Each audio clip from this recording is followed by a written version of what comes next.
Hello, fellow companions. We have escaped the clutches of the angels, and now we are being hunted by werewolves.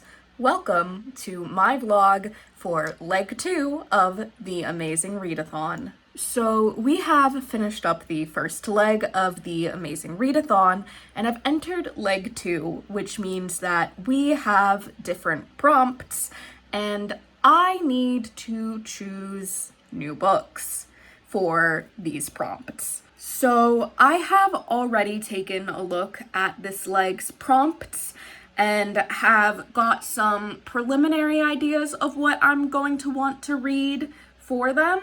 But also, as you know, I am participating in the Tarot Readathon as well, so I would like to double up on my prompts as much as possible.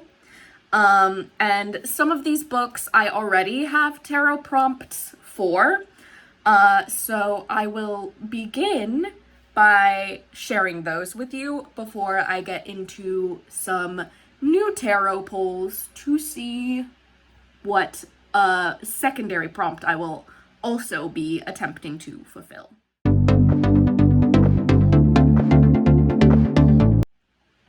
So the first book that I need to read is the main prompt of this leg, the only one that I actually need to complete. And I'm actually almost finished with it. I have about like an hour left of the audiobook with the fact that I listened to it on double speed taken into account. And the main prompt for this leg is a book that you do not own. And so for this, I'm listening to a Spotify audiobook, and that book in question is The Midnight Library by Matt Haig. On top of completing the amazing Readathon prompt, it also completes the Five of Pentacles Tarot Readathon prompt, which is read a book with mixed reviews. I can see why this book has mixed reviews, but I will refrain from commenting on that till later.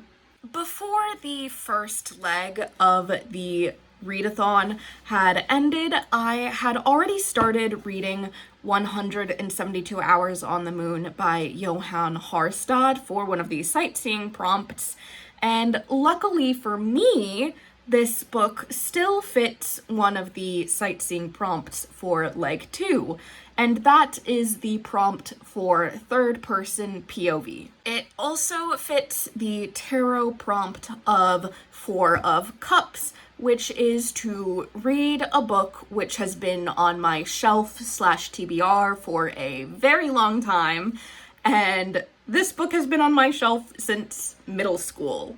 I am now a junior in college.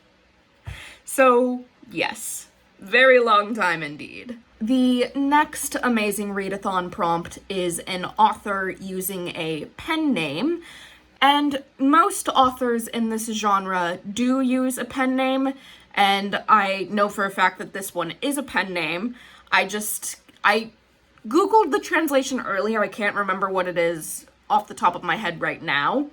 But for this, I will be reading The Wife Comes First, Volume 1, and oh, this is so embarrassing. Last video, I accidentally said that the Chinese version of this title, which is right here, as you can see, I accidentally said that that was the author's name, and that was in fact a wrong statement. The author of this novel is Lu Ye Qian. I absolutely butchered that. I do not speak Chinese. I apologize. But yes.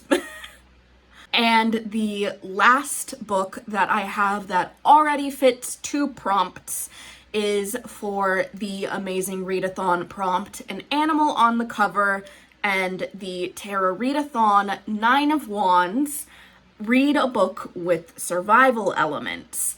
And I don't have this book on me physically at the moment because I'm going to be buying it this weekend, But the book in question is Carl's Doomsday Scenario by Matt Dinniman.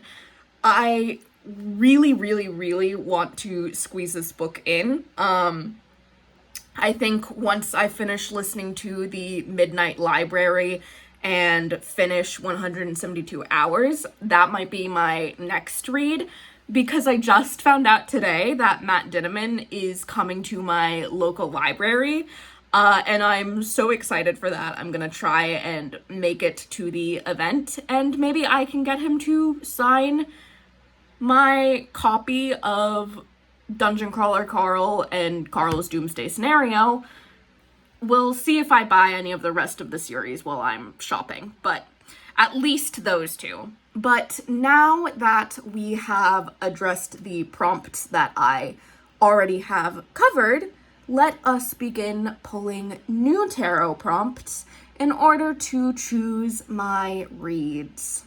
I actually forgot one book. So for the amazing readathon prompt of a new to you author and the tarot Seven of Swords, a morally gray main character or anti-hero, I have The Assassin's Guide to Babysitting by Natalie C. Parker. This is about an assassin who, during a babysitting job, got attacked, and so now needs to take care of this baby while dealing with other assassins.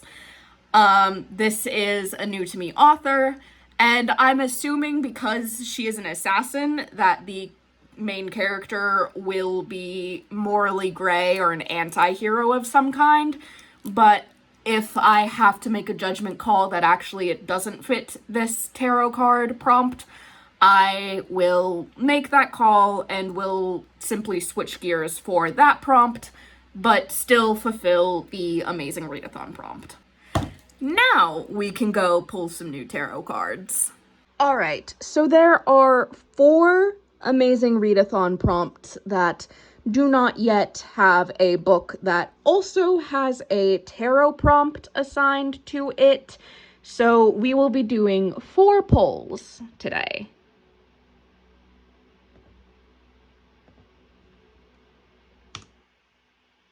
This is the 4 of Swords, right?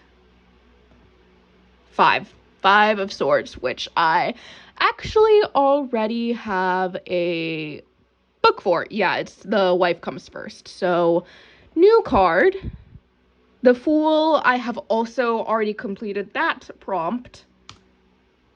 The Sun, I have a book for, I believe. So, yeah, The Fool was Sharkheart, and the Sun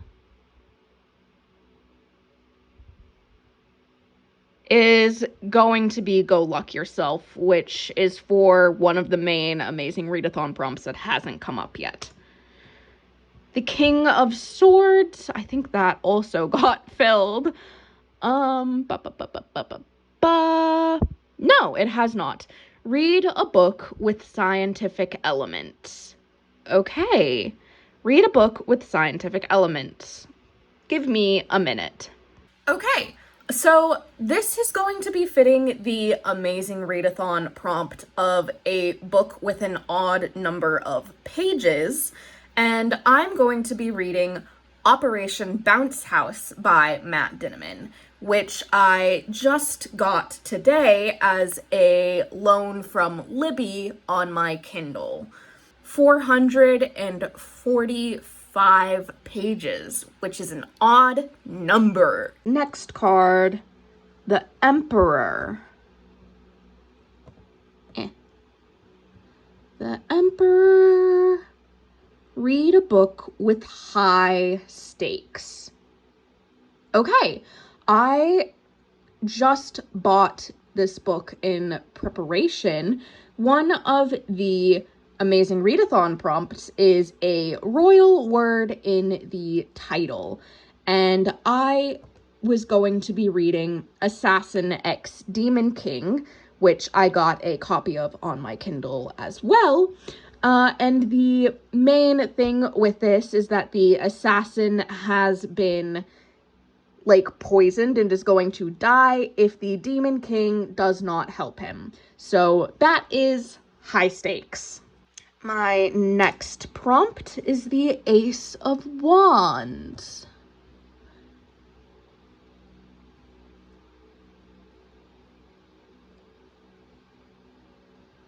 Ace of Wands. Read a book you can't stop thinking about or are highly anticipating. Okay, give me a minute to think. All right, so this book has been going on my TBR for the last 2 months.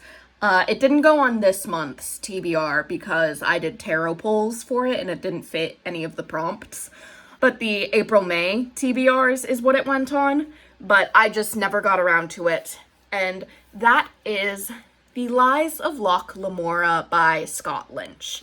I have been really looking forward to this book, and so it definitely fits the Emperor prompt. And it also has a moon on the cover, which is a prompt for the Amazing Readathon.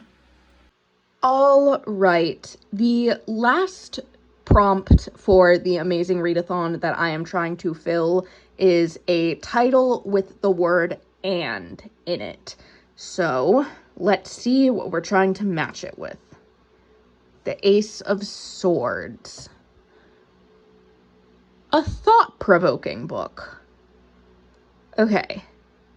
This one might be difficult.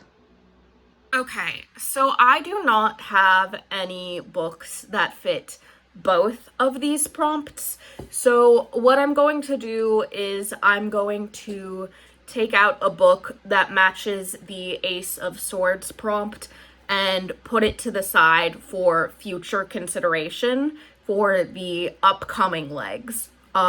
So for a thought-provoking book, I am going to choose What We Tried to Bury Grows Here by Julian Zabobiescoa. This is about the Spanish Civil War and is a historical non-fiction, I believe. Maybe it might be historical fiction. I'm not entirely sure, but I will find out. Okay, now for the hopefully last poll, which is the Six of Cups.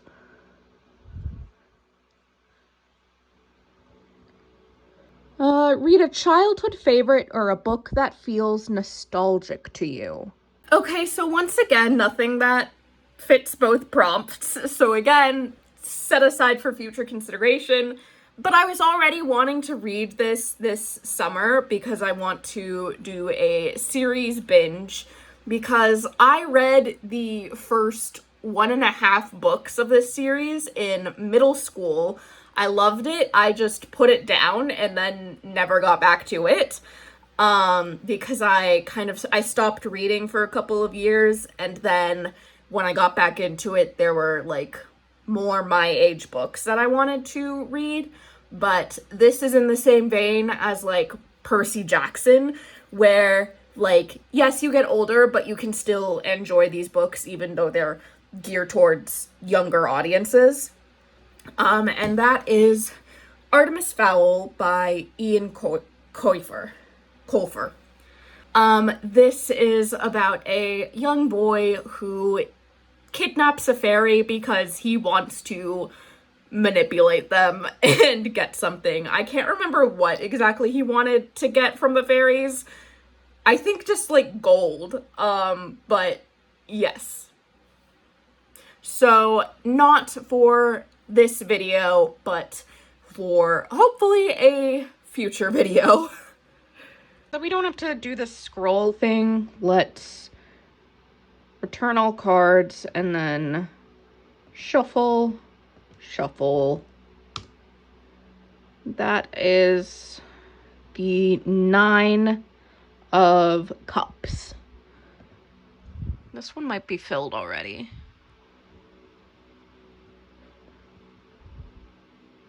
Nine of Cups. Read a 5-star prediction. Okay.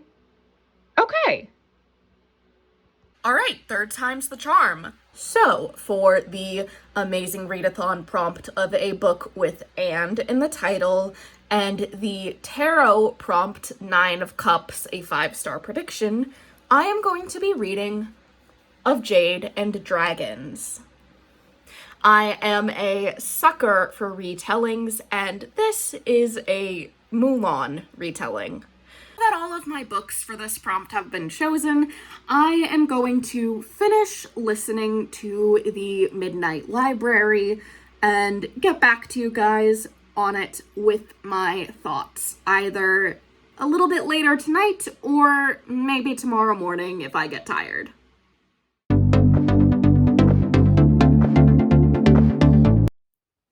Good morning. It is now July 5th, and I have finished listening to the Midnight Library. This book bored me at first.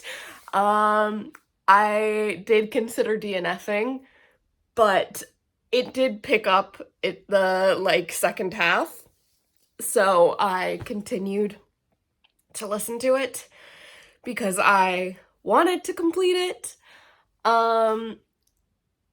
I don't know how I feel about, the overall messaging of this book.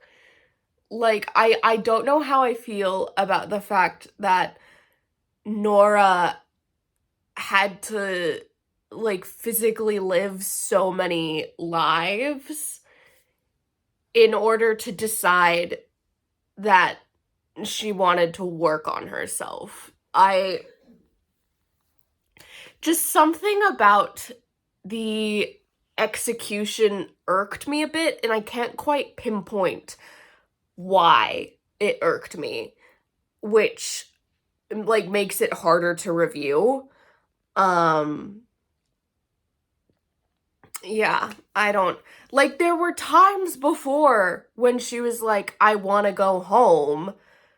Why didn't that suffice? I don't know. The Midnight Library was okay. I'm giving it 3 stars because I did end up having, more of an interesting time in the second half, but I was very bored in the first, and then, again, something about it irked me, but it was good. So now that I have finished that, I know I should do a, dice roll to see what I end up reading next for sightseeing, but I had already started a book that fits a sightseeing prompt, so I'm just going to jump to that space on the board, which is third-person POV, and finish reading 172 Hours on the Moon by Johan Harstad. And then I will do dice rolls to see what I read after that, which I should actually do right now, considering that very likely I will finish this at work today and will be able to start my second book. So let me go get a dice. All right, I'm going to pop up the game board on the screen, and I'm going to roll a dice, and I'm starting at a book written in third-person POV, so we will see where we move from there. 6. Okay, so that would be back to the starting position, a book you don't own, and I think I can only do the prompt once, each prompt once, so I'm just gonna roll again to see what comes up next. For a book written by an author using a pen name. Okay, perfect. All right, so since I landed on a book written by an author using a pen name, once I finish 172 Hours, I am going to be reading The Wife Comes First by Lu Ye Qian. But I will talk to you once I finish 172 hours. Hi guys, it is the 6th, and I have finished reading 172 Hours on the Moon by Johan Harstad. This was really fun. I don't read very much horror and thriller. I read a bit more of it than I usually do last month, kind of. And it was a good mix up, but this is a sci-fi thriller and it definitely creeped me out a little bit. There were like some things that like I don't quite understand what was really going on, but this isn't one of the like supernatural thrillers where like you go into it and get like an explanation really of the supernatural things that happen. It just the supernatural things happen and there's no explanation for it. You just kind of have to buckle in for the ride and enjoy it and not think too much. But it was very fun. I had a good time with it. And I have since started reading The Wife Comes First by Qian. And it's very fun. It's very different from other Donmeis that I've read before, which usually in Donmeis that I read, it's the main character is very oblivious or like in denial about being gay. No, no, no. No, this protagonist knows what he wants and he's gonna make his wife fall in love with him right off the bat. He's like, I'm not playing around this time around. And you know what? I love that for him. I love that for him. It's very fun so far. I'm having a good time.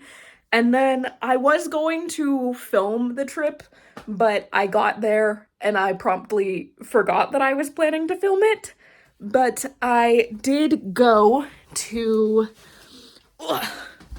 Barnes & Noble today and I bought the rest of the Dungeon Crawler Carl series minus the first book because I already owned the first book, along with I think 3 other just random books that have been on my list to read. Yeah, so that is my update for you right now. I'm going to continue reading The Wife Comes First, and we will see what the wheel tells me to read next when we reach that point. Alright guys, we have reached the end of leg 2. And this weekend was not as productive as I wish it had been. I had a lot of things I needed to do yesterday, and then I have been reading basically all day today. I've been working through The Wife Comes First by Qian, but this is something that I should have just realized before I picked it and chosen something else. Just in general, when it comes to Danmei, I tend to read them a bit slower than I do other books. And so I still have a little bit over, I have like 120 pages left that I need to read of this, but leg 2 has come to an end, which means that I only submitted 2 books for it. The main prompt book of The Midnight Library, and then my third-person POV sightseeing book, 172 Hours on the Moon. But it is now time for me to start doing leg 3 reading, which I will talk to you about in my next vlog. But in the meantime, I hope all of your reading is going well, and I will try and read this for a sightseeing prompt in the next leg. If it doesn't fit, then I will finish this and submit it for backlog sightseeing points, and just accept the slight point loss. But I will give you a full review of it either way in the next video. Enjoy your reading, and I hope you guys have a good time. See you in my next video.